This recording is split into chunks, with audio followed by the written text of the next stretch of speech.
Hello everyone, welcome to the Juris Sarathi. आज की है रजिस्ट्रेशन की class 2।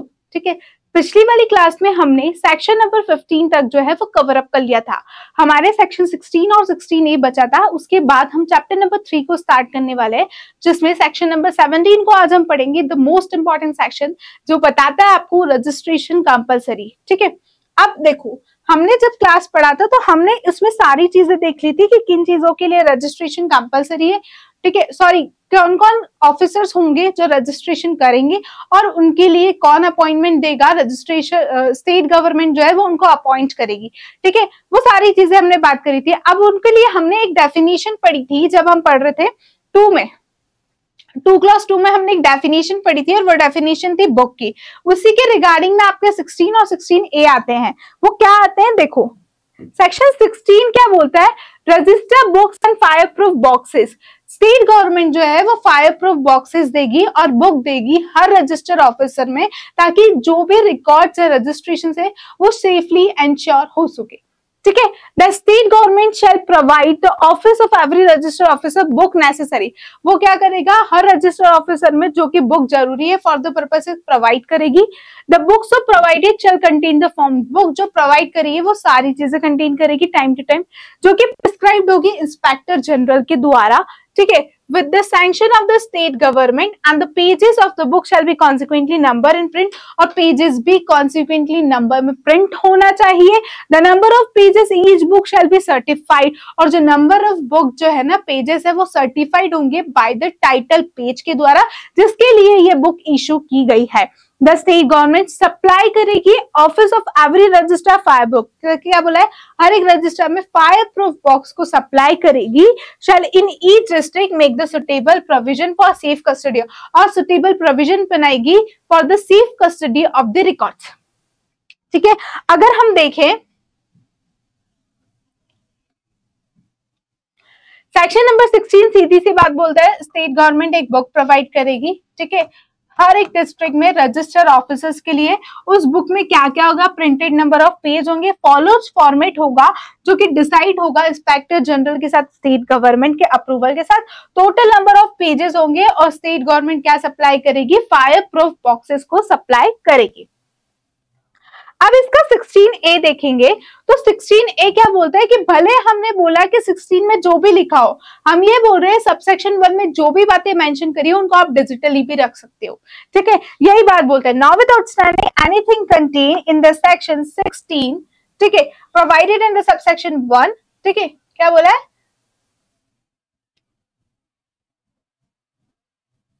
Provided under subsection 1, that section may also be kept in the computer of office or deposited any other electronic form in the manner subject to the safeguard may be prescribed and then, ठीक है, उस manner में जहाँ पे inspector general state government के साथ मिलके जो भी रूल्स फॉर्म करे गए हैं उस मैनर में। तो भाई सीधी सी बात बोलते थे 16 कि आपको सेफली एंश्योर करने हैं, आपको फायर प्रूफ बॉक्सेस प्रोवाइड किया जाएगा, आपको डॉक्यूमेंट्स की सेफ कस्टडी रखनी। 16A बोल रहा है कि आप डिजिटल भी रख सकते हैं, CV में भी रख सकते हैं, आप डिस्केट्स में भी रख सकते हैं और अदर कोई इलेक्ट्रॉनिक फॉर्म आप उसमें भी रख सकते हैं। तो आज की इस क्लास में बेसिकली हम स्टार्ट करने वाले थे सेक्शन नंबर 17। ठीक है, सेक्शन नंबर 17 पार्ट 3 का आप रजिस्ट्रेबल डॉक्यूमेंट्स के बारे में आज जो है हम स्टार्ट करने वाले हैं, जिसमें देखो आज हम जो स्टार्ट करने वाले हैं बेसिकली आज की जो हमारी क्लास है ना वो किस क्लास के बारे में, पार्ट 3 के बारे में, सेक्शन नंबर 17 के बारे में, जो बताता है आपका। ठीक है, पार्ट 3 किसके बारे में बात करता है, रजिस्ट्रेबल डॉक्यूमेंट्स के बारे में बात करता है। किसके बारे में बात करता है, रजिस्ट्रेबल डॉक्यूमेंट्स में, जिसका सेक्शन नंबर 17 आपको बताता है कि किन चीजों के लिए रजिस्ट्रेशन कंपलसरी है और किसके लिए रजिस्ट्रेशन ऑप्शनल है। अगर मैं आपसे बात करूं, इसका क्लॉज 1 बताता है कि रजिस्ट्रेशन जो है वो कंपलसरी है, क्लॉज 2 बताता है कि एक्सेप्शन एग्जम्पशंस बताता है कि कंपलसरी नहीं है।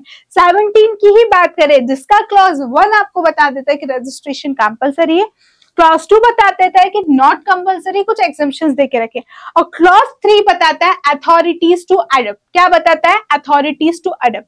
तो सबसे पहले हमको ये देखना है कि 17 में 3 क्लॉज देके रखे। जो पहला क्लॉज बताते हैं रजिस्ट्रेशन कंपलसरी है, दूसरा बताता है एग्जम्पशन की कैटेगरी, और तीसरा बताता है अथॉरिटीज टू अडॉप्ट। सबसे पहले हम क्लॉज 1 को देखते हैं, ठीक है। क्लॉज 1 क्या बोलता है? क्लॉज 1 बोलता है gift of immovable property compulsory registration. Gift of immovable property अगर आपने किसी को गिफ्ट की है तो उसका रजिस्ट्रेशन कंपलसरी है। अगर रजिस्ट्रेशन नहीं कराया तो उसकी नो लीगल वैल्यू कहलाएगी, यही बोला है। Gift of immovable property without the registration has no legal value. Suppose अगर फादर ने अपने सन को कोई इमूवेबल प्रॉपर्टी गिफ्ट करी तो इट मस्ट बी रजिस्टर्ड होना चाहिए। दूसरा क्या बोला गया है? Other non testamentary instrument not a will, ठीक है। अगर कोई अदर नॉन टेस्टामेंटरी इंस्ट्रूमेंट है जो क्रिएट करा गया है, मॉडिफाई किया गया, अल्टर किया है, जिसकी वैल्यू 100 रुपीज से अपवर्ड्स है, ध्यान रखना, जिसकी वैल्यू 100 रुपीज से अपवर्ड है उसका रजिस्ट्रेशन कंपलसरी है। क्लास 3 क्या बोलता है इसका? इसमें अगर आप एग्जांपल देखोगे तो आपको मिल जाएगा गिफ्ट डीड, पार्टनरशिप डीड, ठीक है। लेकिन एक चीज आप अगर इसके क्लॉज में पढ़ोगे तो बोला कि भले ही ट्रांसफर का इफेक्ट इमीडिएट हो या इन फ्यूचर हो, आपका रजिस्ट्रेशन कंपलसरी है। तीसरा वाला बोलता है, if the document acknowledge the receipt of money for transaction that affect the property right must be registered, ठीक है। अगर कोई डॉक्यूमेंट एक्नॉलेज कर रहा है रेसिप्ट ऑफ मनी, ठीक है, अगर आपने आपकी प्रॉपर्टी सपोज 1 लाख में भेजी और वो डॉक्यूमेंट एक्नॉलेज कर रहा है कि हाँ ये प्रॉपर्टी 1 लाख में भेजी, तो वो डॉक्यूमेंट को भी रजिस्ट्रेशन कराना, उस रेसिप्ट को भी रजिस्ट्रेशन कराना कंपलसरी है। आता है अब आपका क्लॉज 4। क्लॉज 4 क्या बोलता है? If the court decree award result in a property transfer it must be registered. अगर कोर्ट कोई डिक्री या अवार्ड, अगर कोर्ट में कोई प्रॉपर्टी का केस चल रहा है और कोई डिक्री और अवार्ड जो है किसी फेवर में किसी पर्सन के चले गया तो और उसकी प्रॉपर्टी की वैल्यू 100 रुपीज और अपवर्ड है तो भी रजिस्ट्रेशन कराना कंपलसरी है। अब देखो इसकी बात करते हैं अब एग्जम्पशन वाली पार्ट की। तो एग्जम्पशन में इन्होंने क्या बोला, यहाँ पे इन्होंने लीज के लिए एक एग्जम्पशन दिया है। क्या एग्जम्पशन दिया है कि अगर लीज 5 साल की है और उसका रेंट 50 रुपए सालाना है तो यहाँ पे जरूरी नहीं है कि आप लीज को क्या करो, रजिस्टर करा, यही बात बोला है, ठीक है। इन्होंने क्या बोला, the state government can exempt lease from mandatory registration if the lease is for 5 years and the rent is 50 rupees per year, तो आप रजिस्ट्रेशन। दूसरी बात इन्होंने जो एग्जम्पशन की कैटेगरी में डाली है वो पार्ट परफॉर्मेंस।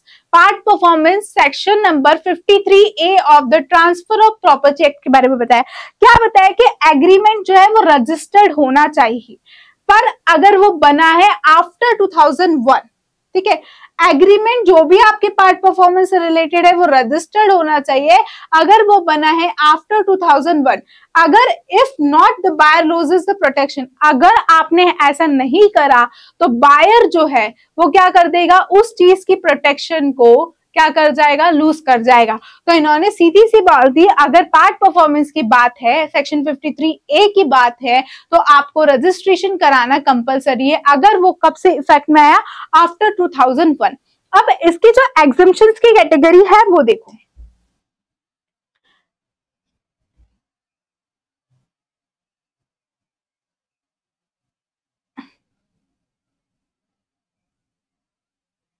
एक second,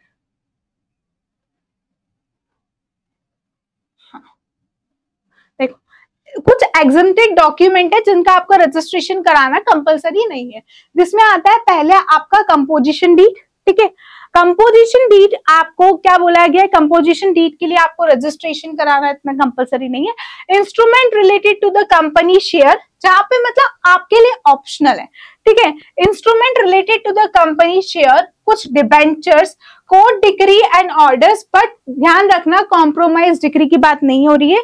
government grants and property of immovable property, instrument of partition, और भी है देखो government grants of immovable property. उसके बाद इंस्ट्रूमेंट एग्रीकल्चर लोन का अगर आप देखोगे तो इसमें आपको मिल जाएगा, ठीक है। क्या क्या बोला है, instrument of the partition, then अगर आप देखोगे instrument of partition made by the revenue officer, any order granting the loan of instrument of collateral security, any order granting the loan of agriculture loan, any order made the charitable endorsement act, endorsement of acknowledging. तो ये सारी चीजों के लिए इन्होंने क्या बोला, applies to, nothing the clause B और सी इन पे अप्लाई नहीं होता है। टोटल कितने नंबर ऑफ पॉइंट्स है अगर आप देखोगे तो 13 पॉइंट्स है, और यहाँ पे आपसे डायरेक्टली भी पूछ सकते हैं क्या है टोटल कितने पॉइंट्स है, 13 पॉइंट्स है, तो इन्होंने इनको एग्जम्पशन की कैटेगरी में डाला है। कहाँ डाला है, एग्जम्पशन की कैटेगरी में। भाई हमने पहले देखा कि रजिस्ट्रेशन किन किन चीजों के लिए compulsory, gift deed, other non testamentary instrument, इन सारी चीजों के लिए बोला है। फिर हमने इनको एग्जम्पशंस की कैटेगरी में डाला है कि इन इन चीजों के लिए आपको जरूरी नहीं है, आप चाहो तो, नहीं चाहो तो। ठीक है, अब आता है इसका पार्ट थर्ड। इसका पार्ट थर्ड क्या बोलता है, इसका पार्ट थर्ड आपको सीधी सी बात बोल देता है, authorities to adopt the son. क्या बोला है, authority to adopt the son executed after the first day of January 1872 not conferred by the will shall also be registered. अगर आप किसी सन को अडॉप्ट कर रहे हो, आपके पास अथॉरिटी अडॉप्ट करने के लिए, तो फिर आपको क्या करना पड़ेगा, उसको रजिस्टर करना कंपलसरी हो जाएगा। बट अगर आप विल से कर रहे हो then it is not compulsory. यही बात आपको बोलता है, आपका जो ये पार्ट है वो यही बोलता है। ठीक है, अगर आप देखोगे इसमें सेक्शन नंबर 17 में, सॉरी देखो, अब आ जाओ जरा सेक्शन नंबर 17 पे। सेक्शन नंबर 17 क्या बोलता है, देखो सेक्शन नंबर 17 क्या बोलता है, किसका रजिस्ट्रेशन जो है वो कंपलसरी है। फिर उसके बाद हमने देखा कि किन किन चीजों का है, instrument of immovable property, non testamentary receipt, उसके बाद lease of immovable property, non testamentary receipt provided that state government publish करेगी ऑफिशियल गैजेट में। देन यहाँ पे 1A 1B आपने देख लिया। फिर nothing in applies to composition deed, आपने एग्जम्पशंस भी देख लिए जिसमें आपने टोटल 13 पॉइंट्स देखे। फिर आता है आपका क्लॉज थर्ड, जो जिसके बारे में हमने बात करी थी, अथॉरिटीज टू अडॉप्ट सन। अगर आप किसी सन को अडॉप्ट कर रही है, अथॉरिटी है, executed after the first day of January 18 not conferred by the will shall also be registered. अगर वो विल के थ्रू कॉन्फर्ड नहीं है तो उसको रजिस्टर कराना कंपलसरी है। और यहाँ पे ही बोला है एग्जीक्यूटेड, अगर एग्जीक्यूट हुई है कब, फर्स्ट डे ऑफ जनवरी 1872। तो आई होप आपको सेक्शन नंबर 17 जो है वो क्लियर हो गया होगा। अब आते हैं हम हमारे सेक्शन नंबर 18 पे। सेक्शन नंबर 18 क्या बोलता है, किन चीजों का रजिस्ट्रेशन ऑप्शनल है, डॉक्यूमेंट ऑफ विच रजिस्ट्रेशन जो है वो ऑप्शनल है। देखो इन्होंने क्या बोला, any of the following document be registered namely, अगर इनमें से कोई भी डॉक्यूमेंट जो है may be registered under namely instrument other than the instrument of the gift and will which proper to operate create value less than 100 rupees. अगर कोई instrument की वैल्यू लेस देन 100 रुपीज है तो उसका रजिस्ट्रेशन कराना optional है। पर यहाँ पे अदर देन द गिफ्ट और विल की बात करी गई है, ये चीज ध्यान रखना है। बी क्या बोल रहा है, instrument acknowledging the receipt on consideration account of free execution search right.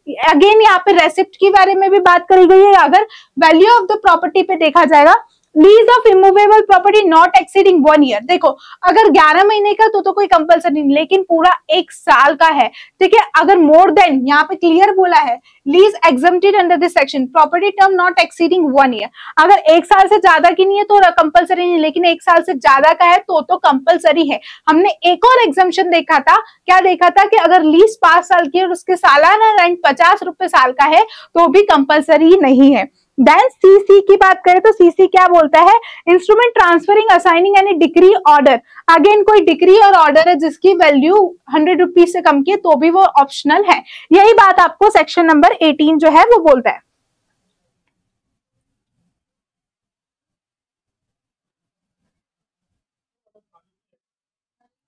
अब आता है सेक्शन नंबर 19। देखो सेक्शन नंबर 17 आपको आई होप क्लियर हो गया होगा। अगर आपको 17 अच्छे से क्लियर हो गया then 18 will automatically you understand. ठीक है, अब आता है 19 क्या बोलता है, documents in language not understood by the register officer.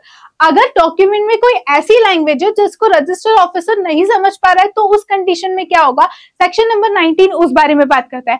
If any document is duly presented for registration, अगर कोई डॉक्यूमेंट को प्रेजेंट किया है रजिस्ट्रेशन के लिए, ठीक है, which be in language which the register officer not understand, और वो ऐसी लैंग्वेज है जो रजिस्टर ऑफिसर नहीं समझ पा रहा है, which is not commonly used in the district, और ऐसी लैंग्वेज है जो डिस्ट्रिक्ट में कॉमनली यूज नहीं होती है, he shall refuse to register the document, तो वो डॉक्यूमेंट रजिस्टर करने से रिफ्यूज कर देंगे। सेक्शन नंबर 19 बोलता है अगर रजिस्टर ऑफिसर को लैंग्वेज समझ नहीं है तो वो रजिस्टर करने से रिफ्यूज कर देंगे अनलेस इट इज अकम्पनीड, जब तक कि आप उसका सही ट्रांसलेशन नहीं कर देते। Into the language. और सही ट्रांसलेशन किस लैंग्वेज में होना चाहिए, जो उस डिस्ट्रिक्ट में कॉमनली यूज होती हो। 19 ने क्लियर बात बोल दिया, अगर मेरी समझ में कोई लैंग्वेज नहीं आई तो मैं तो बोलूंगा जो मेरी डिस्ट्रिक्ट में लैंग्वेज चलती है आप उसी लैंग्वेज में इसको ट्रांसलेट करके ले आओ। 20 आओ। 20 क्या बोलता है, document containing inter alienation, blank eraser और अल्टरेशन। ठीक है, document containing inter alienation, bank eraser और अल्टरेशन। अब इसमें देख लेते हैं हम। ठीक है, 20 क्या बोलता है, द रजिस्टर ऑफिसर में, ठीक है क्या बोला है, the register officer may in his discretion, ध्यान रखना यहाँ पे डिस्क्रिशन की बात हो रही है, the register officer may in his discretion refuse to accept for registration of any document in which interlineation, blank eraser, alteration appear executing the document attached with the signature, alteration, blank eraser or alteration. The register officer registers such document. He shall time for registering officer make a note of such interalienation and next. ठीक है, देखो इन्होंने section number 20 ये बोलता है कि register officer again refusal की बात करता है कि रिफ्यूज कर सकता है, किस चीज के लिए रिफ्यूज कर सकता है, रजिस्टर करने के लिए कोई डॉक्यूमेंट। क्यों रिफ्यूज कर सकता है, अगर पर्सन एग्जीक्यूट कर रहा है डॉक्यूमेंट उसमें कोई सिग्नेचर नहीं है या अटेस्टेड नहीं है सिग्नेचर के साथ या फिर कोई एरर है तो वो रिफ्यूज कर सकता है। यही बात आपको section, unless the person executing attest with their signature, तब ये बात जो है वो सेक्शन नंबर बोल देता है। तो आज की इस क्लास में सिर्फ सेक्शन नंबर 17 और 18, 19 को हम और अच्छे से डिस्कस करेंगे। बेसिकली अगर आप देखोगे तो यहाँ पे सिर्फ 20 आपको ये बोल देता है कि वो रिफ्यूज कर सकता है रजिस्टर करने से, अगर register officer any such document he shall time for registering the same, अगर उसको रजिस्टर करता है तो वो एक नोट भी बनाएगा। क्या करेगा, एक नोट भी बनाएगा।